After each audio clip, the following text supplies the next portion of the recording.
Un couple âgé a tout perdu lorsque leurs propres enfants ont décidé de se débarrasser d'eux. Mais alors que l'espoir s'éteignait, le destin les a guidés vers un manoir oublié dans les montagnes, une demeure qui cachait des secrets et une nouvelle vie. Ce qu'ils y ont découvert a bouleversé leur destin à jamais. Abonne-toi et écris en commentaire d'où tu regardes. La maison des Banks se tenait au bout d'une petite rue silencieuse, entourée d'un jardin que Linda et George avaient entretenu pendant près de 60 ans.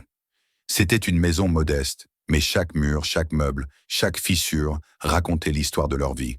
Les traces de peinture sur la porte du garage rappelaient les étés où George réparait des vélos pour les enfants du quartier.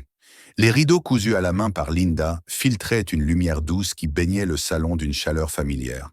En entrant, on sentait l'odeur légère de vieux livres et de cire d'abeille, une odeur de foyer solide, construit jour après jour, année après année.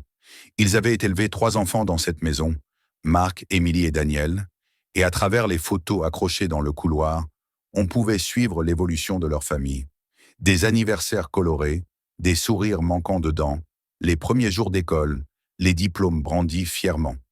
Ces images n'étaient pas seulement des souvenirs. Elles étaient la preuve que Linda et George avaient fait tout ce qu'ils pouvaient pour offrir à leurs enfants une vie stable, aimante et honnête. Avec les années pourtant, la relation avec leurs enfants avait changé. Marc, l'aîné, était devenu un homme trop sûr de lui, habitué à tout décider, persuadé d'être le seul à comprendre ce qu'était la responsabilité. Émilie, douce en apparence, parlait souvent à ses parents comme s'ils étaient des enfants qu'il fallait surveiller. Daniel, le plus jeune, montrait une indifférence glaciale, celle d'un homme pressé, pour qui le temps était une ressource trop précieuse pour être gaspillée sur les complications familiales. Aucun d'eux ne s'intéressait réellement à la vie quotidienne de leurs parents. Ils se contentaient de leur rendre visite pour affirmer leur supériorité morale sous couvert de sollicitude. Ainsi, lorsque les 3 enfants convoquèrent leurs parents pour une discussion importante, Linda pressentit quelque chose d'inquiétant. Ils s'assirent dans le salon, chacun prenant une position comme pour une réunion d'affaires, et Marc prit la parole d'un ton solennel, presque condescendant. Il expliqua qu'après consultation avec des avocats, ils avaient signé des documents pour protéger leurs parents. Une procuration complète, permettant aux enfants de gérer les finances, les décisions médicales et les biens. George, surpris et révolté, tenta de comprendre les raisons d'une telle décision, mais ses questions furent balayées par Marc qui affirma que c'était nécessaire. Puis tomba la phrase qui brisa quelque chose dans le cœur de Linda. La maison avait déjà été vendue, sans leur accord, sans même leur présence. Ils allaient être transférés dans une résidence privée pour personnes âgées dès le lundi suivant. Tout était réglé, signé, acté. Linda sentit ses jambes trembler. Le salon familièrement éclairé, avec ses rideaux qu'elle avait cousus, semblait se transformer en décor étranger et hostile. Émilie, d'un ton compatissant mais vide, tenta de la rassurer. Elle disait qu'il serait bien, que tout était pour leur confort.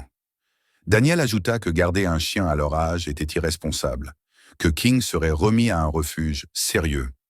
À cet instant, Linda ne put retenir un sanglot, mais aucun de leurs enfants ne sembla remarquer la violence de ce qu'ils venaient d'imposer. Le couple, encore sous le choc, se retrouva ensuite dans la voiture. La nuit tombait lentement sur la rue qu'ils avaient vue grandir, mais pour la première fois, ils s'y sentaient étrangers. Linda regardait fixement par la fenêtre, ses larmes silencieuses coulant sur ses joues. George gardait les mains crispées sur le volant, encore incapable d'exprimer sa colère et sa douleur. King, leur vieux berger allemand, posa délicatement sa tête sur les genoux de Linda, comme s'il comprenait tout. Dans ce mutisme lourd, une pensée traversa soudain l'esprit de George. Le vieux courrier reçu des années auparavant, envoyé par Victor Collins, son ami d'armée. Victor l'avait accompagné dans les pires heures d'une guerre lointaine, et c'est ensemble qu'ils avaient survécu à un assaut qui aurait dû les emporter. Un jour, longtemps après leur retour, Victor lui avait écrit une lettre étrange, évoquant un lieu pour ceux que la vie avait trahis. George n'y avait pas donné d'importance à l'époque, croyant que Victor exagérait comme toujours. Mais ce soir-là, dans la pénombre de la voiture, ces mots prirent soudain un sens nouveau. Il fouilla dans la boîte à gants, où il conservait quelques papiers, et finit par retrouver le vieux enveloppe défraîchi. Ses mains tremblaient lorsqu'il l'ouvrit. À l'intérieur, une lettre manuscrite de Victor décrivait un domaine perdu dans les montagnes, un refuge destiné à ceux qui n'avaient plus rien. Il y avait aussi des documents officiels, un acte de propriété au nom de George, ainsi qu'une carte indiquant l'emplacement précis du lieu. George sentit son cœur reprendre un souffle qu'il croyait perdu.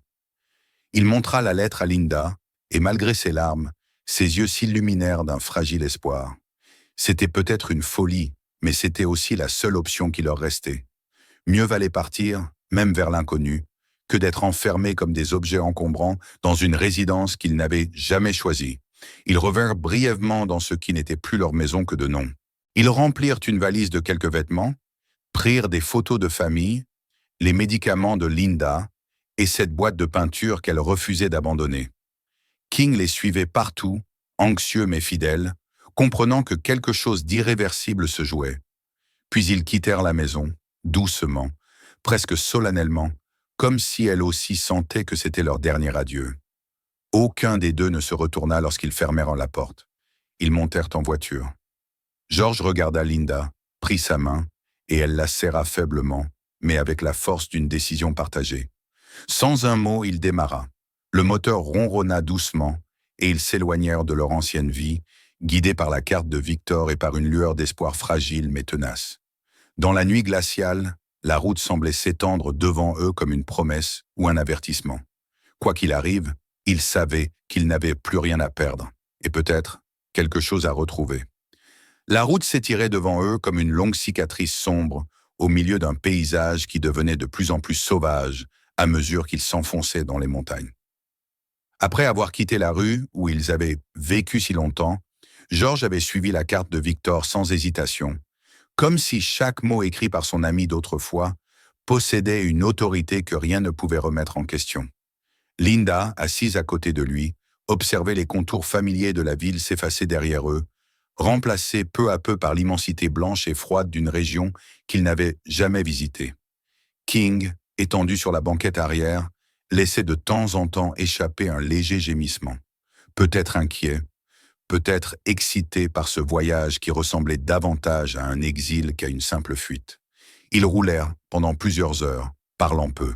Le silence entre eux n'était pas le signe d'un malaise, mais plutôt celui d'une compréhension profonde, d'un accord silencieux qui n'avait pas besoin de mots. Ils avaient été blessés par leurs propres enfants, dépouillés de leur foyer, rejetés comme de vieux objets dont on souhaitait se débarrasser. Pourtant, malgré la douleur, il restait entre eux une force née de toutes ces années passées côte à côte. Une force qui les poussait à continuer, à avancer vers l'inconnu plutôt que de céder à la résignation. La nuit tomba rapidement, plongeant les montagnes dans une obscurité presque totale. George alluma les phares, mais la route devenait de plus en plus difficile. Le vent se leva, d'abord timidement, puis avec une intensité croissante, comme si la nature elle-même cherchait à les stopper. Des flocons de neige commencèrent à danser devant le pare-brise, d'abord clairsemés, puis de plus en plus épais.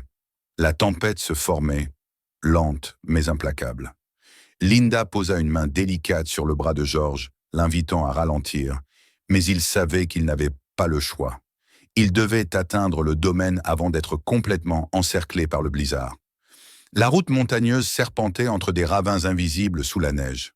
Le GPS avait cessé de fonctionner depuis longtemps, et seuls les contours approximatifs de la carte de Victor les guidaient. Parfois, George devait s'arrêter, éclairer le papier avec la lumière intérieure de la voiture et déchiffrer les indications griffonnées par Victor. À chaque fois, Linda retenait son souffle, consciente que la moindre erreur pourrait les perdre dans cet environnement impitoyable. Pourtant, malgré les incertitudes, ils avançaient, déterminés à atteindre ce lieu mystérieux que Victor avait décrit comme un refuge. King, qui avait été silencieux jusque-là, se redressa brusquement et posa ses pattes sur le dossier du siège, comme si quelque chose dans l'air avait attiré son attention. Linda caressa sa tête pour le calmer. Mais le chien semblait avoir senti quelque chose que ni elle ni George ne percevaient encore. Une intuition animale, un instinct ancien. La voiture continuait son ascension lorsque, soudain, la tempête se fit encore plus violente. Le vent frappait les portières comme s'il voulait les arracher.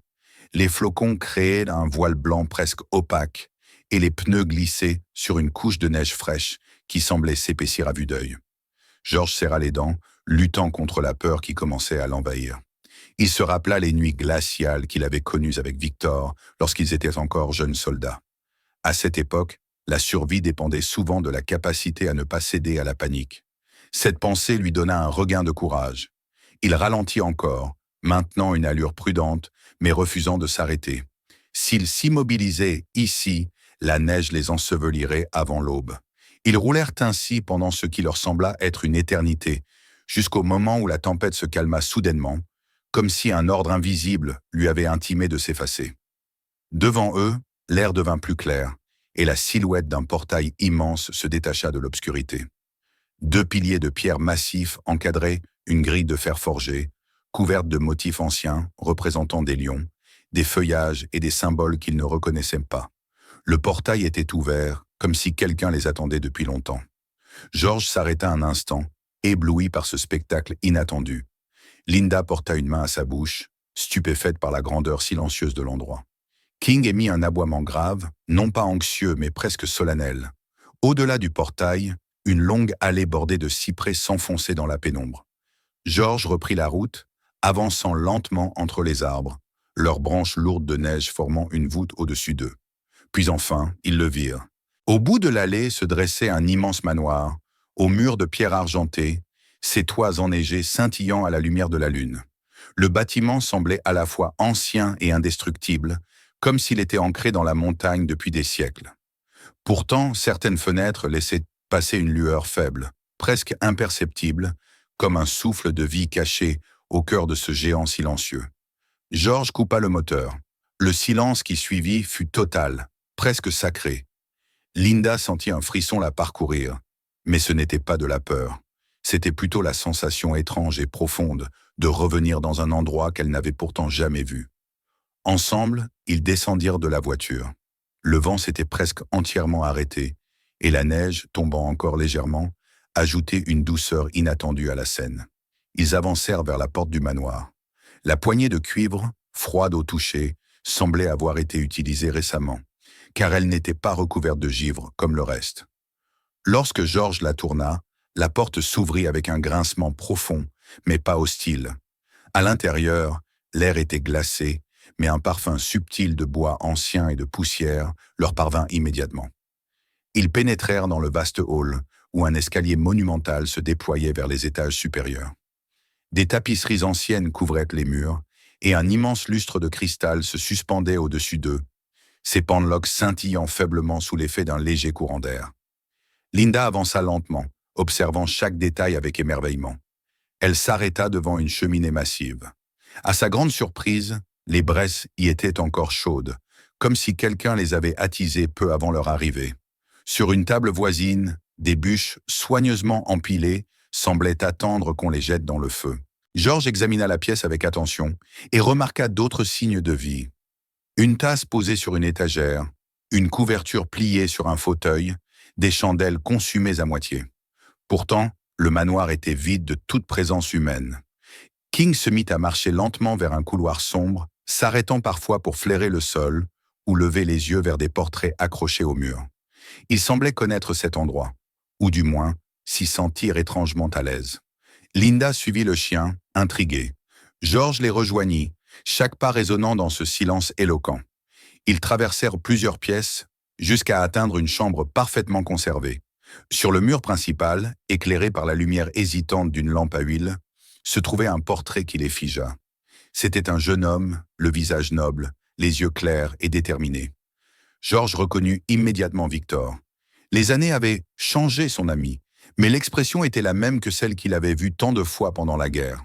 À côté du portrait, dans un cadre d'argent, une photographie d'un berger allemand attira l'attention de Linda. Le chien avait les mêmes yeux que King, la même prestance, la même noblesse. Un frisson la parcourut. Le passé se mêlait au présent d'une manière qu'elle ne comprenait pas encore. Elle se tourna vers George, qui regardait la pièce avec une émotion difficile à contenir. Il sentait que quelque chose d'invisible les entourait, quelque chose de bienveillant et puissant. Il reprit la main de Linda et la pressa doucement. Ils étaient arrivés. Ici, dans cette demeure imposante et mystérieuse, une nouvelle étape de leur vie commençait, bien différente de tout ce qu'ils avaient connu jusque-là. Une étape qu'ils n'avaient pas choisie, mais que le destin semblait avoir préparé spécialement pour eux. Au petit matin, une lumière pâle filtra à travers les lourds rideaux de la chambre où Linda et George avaient passé leur première nuit au manoir. Le silence qui régnait dans la maison avait quelque chose de solennel, comme si les murs eux-mêmes attendaient qu'ils se réveillent pour respirer à nouveau. George ouvrit les yeux le premier. Les événements de la veille revinrent dans son esprit comme un rêve étrange, trop cohérent pour être un simple produit de l'imagination. Le voyage dans la tempête, le portail ouvert, le manoir silencieux, mais habité de traces de vie, le portrait de Victor et la photographie du chien. Tout semblait irréel et pourtant indéniablement tangible. Il se tourna vers Linda qui dormait encore. Sa respiration était lente, régulière. Elle avait l'air apaisée, comme si ce lieu, malgré sa froideur, lui avait offert une sorte de trêve. Mais lorsqu'elle ouvrit les yeux un peu plus tard, George sentit immédiatement que quelque chose n'allait pas. Elle peinait à inspirer, comme si l'air lui manquait. Son visage était pâle, et ses doigts tremblaient légèrement lorsqu'elle tenta de se redresser. George s'empressa de l'aider, alarmé. Linda secoua doucement la tête pour lui signifier qu'elle allait bien, mais ses yeux révélaient une fatigue profonde, une fragilité qu'il n'avait pas vue depuis de nombreuses années. King, qui dormait au pied du lit, se leva brusquement, réveillé par cette tension invisible. Il observa Linda quelques secondes, puis se tourna soudain vers la porte, comme s'il venait de percevoir un signal. George n'eut pas le temps de dire quoi que ce soit que le chien sortit de la chambre d'un pas déterminé. Il hésita un instant, partagé entre rester avec sa femme et suivre le chien, mais quelque chose dans l'attitude de King, sa certitude, sa précision, le poussa à se lever. Linda tenta de lui sourire pour le rassurer. Il caressa sa joue, l'embrassa sur le front et lui promit de revenir au plus vite. Le couloir était silencieux lorsque George sortit de la chambre, mais il entendait les pas de King résonner quelque part dans les profondeurs du manoir. Il le suivit, traversant les couloirs décorés de portraits anciens et de tapisseries magnifiques.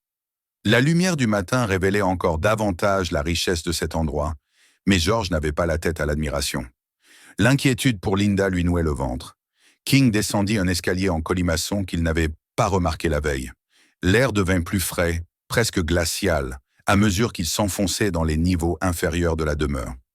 Lorsque George arriva en bas, il se trouva devant une porte en métal légèrement entr'ouverte. Le chien l'attendait là, immobile, comme un gardien. George poussa la porte avec précaution.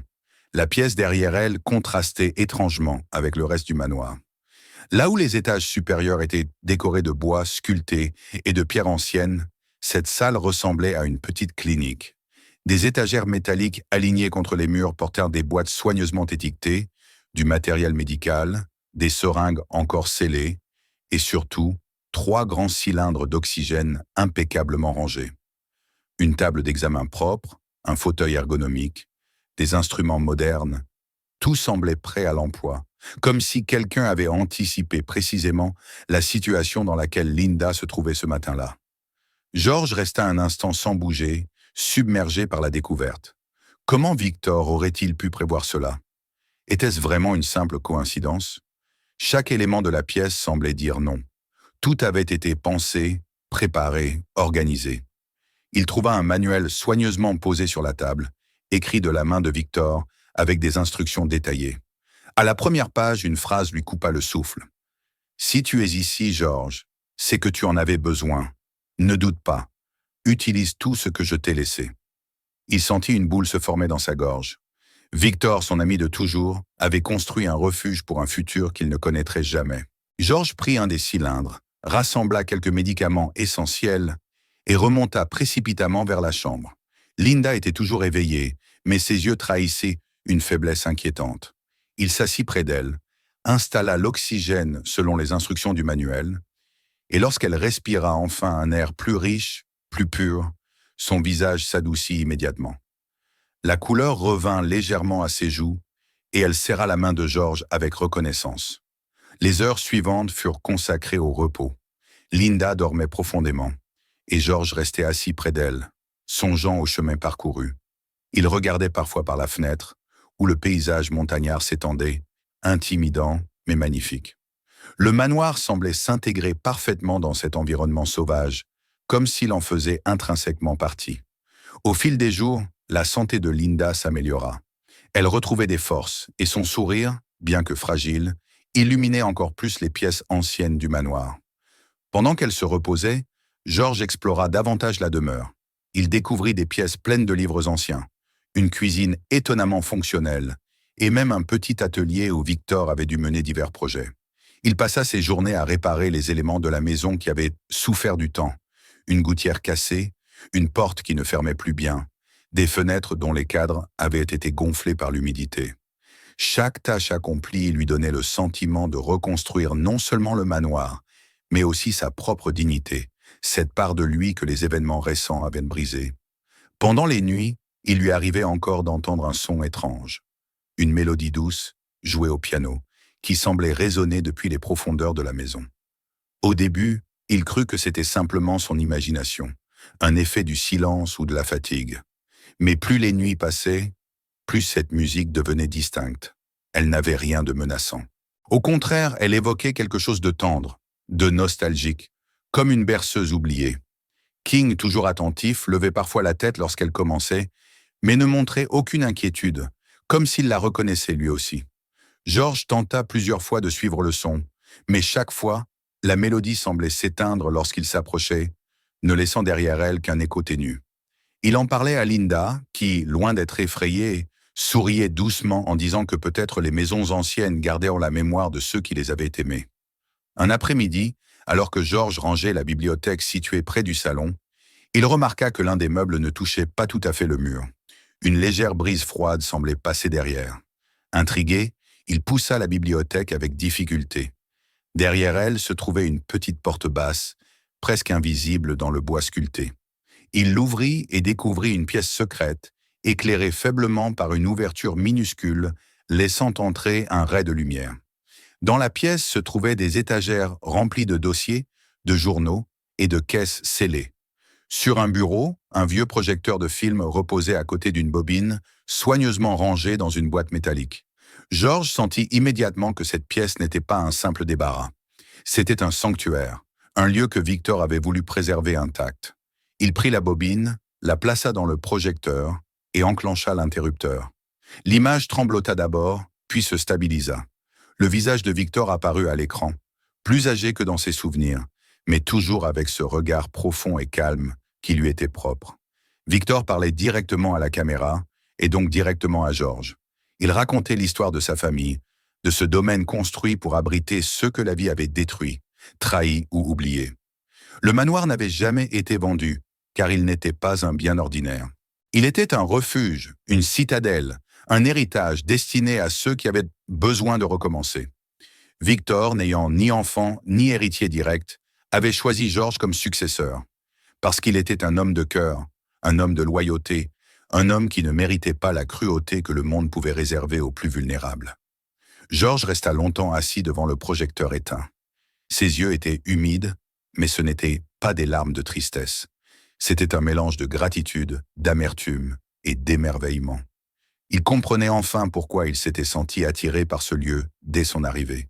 Ce manoir n'était pas seulement un refuge, c'était une mission, une responsabilité, un cadeau d'une valeur inestimable.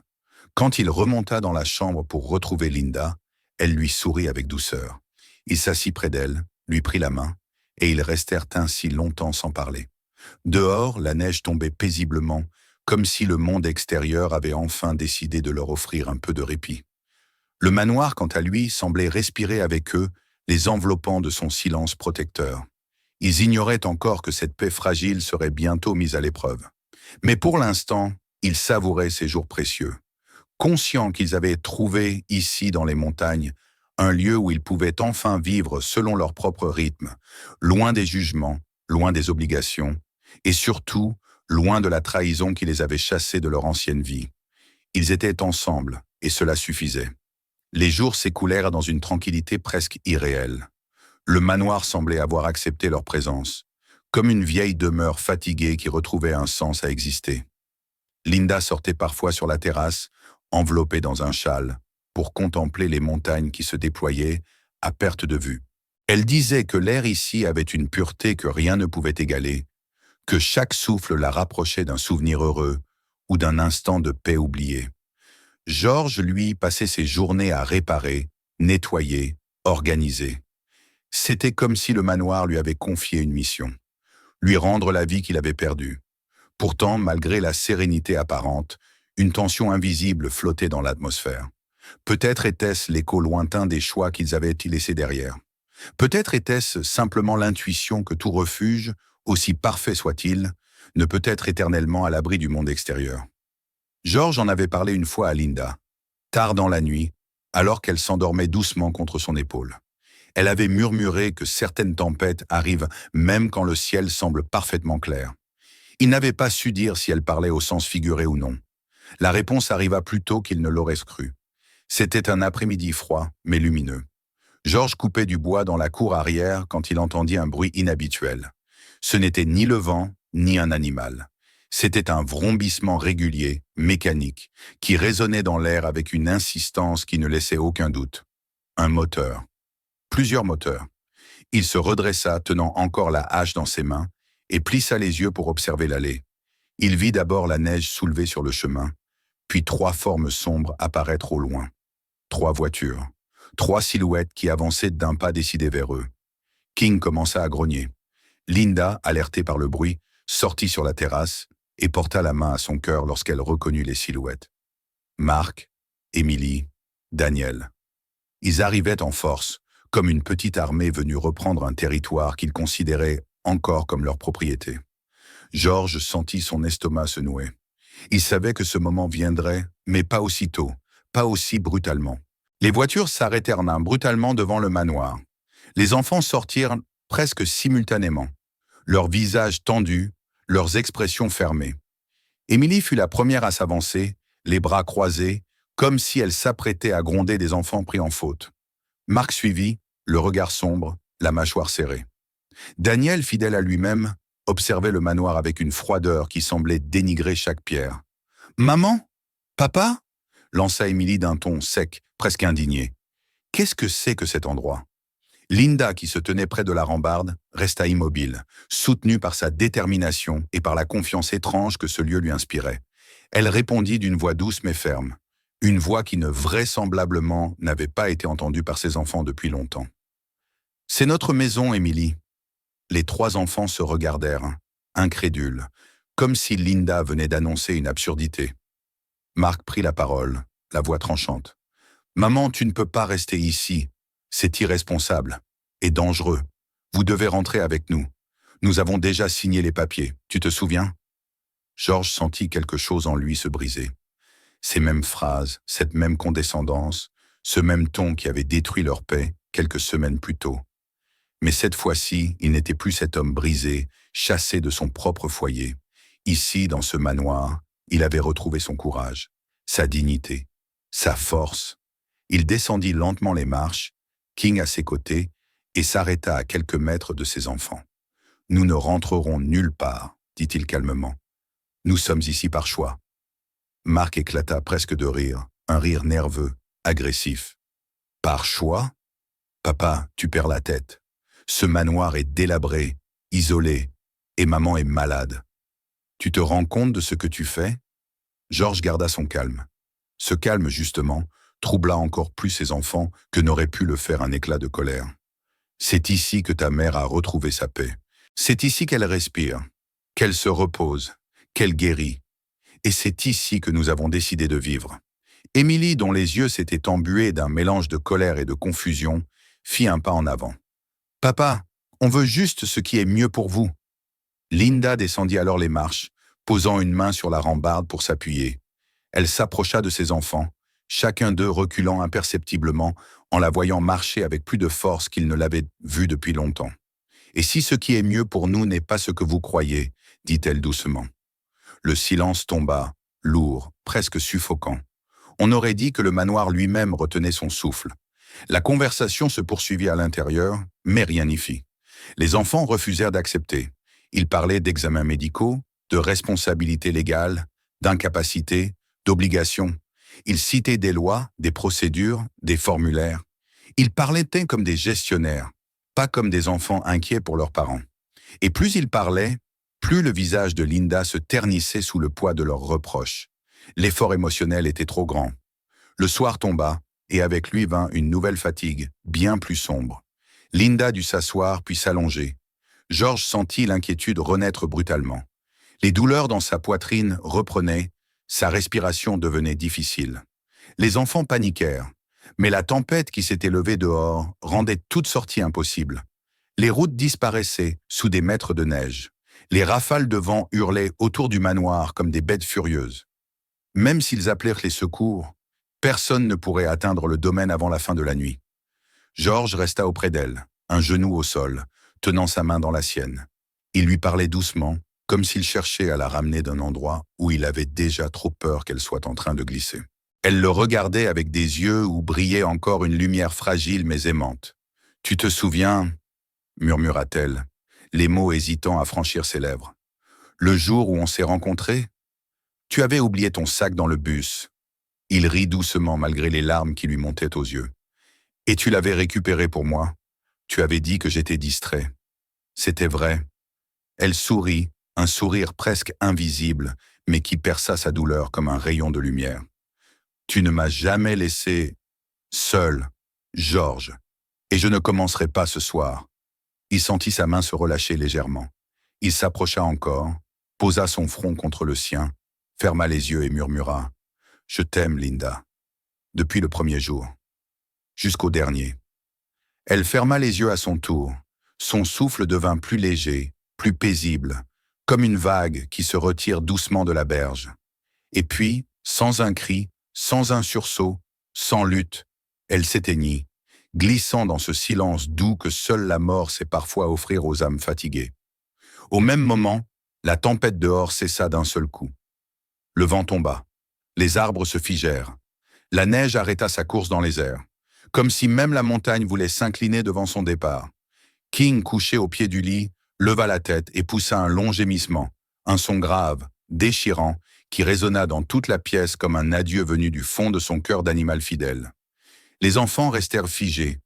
Pour la première fois depuis des années, leurs visages ne montraient plus de colère ni d'impatience.